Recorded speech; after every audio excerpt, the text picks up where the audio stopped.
এই শীতে গরম গরম মাছের ঝোল দিয়ে যদি ভাত খাওয়া যায় দুপুরবেলা, এর থেকে বড় আর স্বাদের খাবার কী বা হতে পারে। তো আজকের রেসিপি চলো অবশ্যই তোমরা দেখতে থেকো।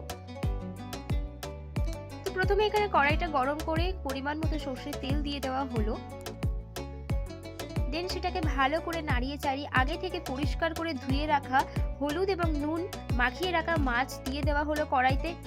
তারপর সেটা ভেজে তুলে নেওয়া হলো। আর সেম কড়াইতেই কিন্তু এখানে ফুলকপিগুলো দিয়ে দেওয়া হলো।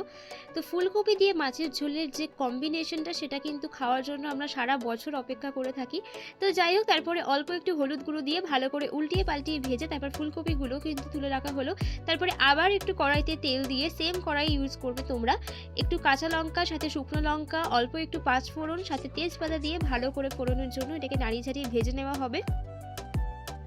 তারপরে অল্প একটু পেঁয়াজ করে ইউজ করা হয়েছে। আজকের এই রেসিপিটা যেহেতু প্রপার উইন্টার রেসিপি, সেই জন্য শীতের সবজি দিয়েই কিন্তু এটা বেশিরভাগ রান্না করা হয়েছে। তারপরে আলু, তারপরে গাজর, একটু পেঁয়াজ দিয়ে ভালো করে টমেটো দিয়ে নাড়িয়ে চাড়িয়ে তারপরে আগে থেকে বেটে রাখা আদা, রসুন, জিরে, ধনে, সর্ষের পেস্ট দিয়ে দেওয়া হলো। তার আবারও হলুদ গুঁড়ো, পরিমাণ মতো নুন দিয়ে দেওয়া হলো, আর দিয়ে সেটাকে ভালো করে নাড়িয়ে চাড়িয়ে নেওয়া হলো। তারপরে স্বাদ মতো লঙ্কার গুঁড়ো দিয়ে দেওয়া হলো। যতটা তোমরা যেরকম ঝাল খাবে সেরকম অনুযায়ী কিন্তু লঙ্কার গুঁড়োটা এখানে ইউজ করবে। তারপরে ভেজে রাখা ফুলকপিগুলো দিয়ে দেওয়া হলো। তারপর ভালো করে কষিয়ে নেওয়া হচ্ছে, আর পরিমাণ মতো অল্প অল্প করে জল দিয়ে দিয়ে কিন্তু পুরোটা কষাতে হবে।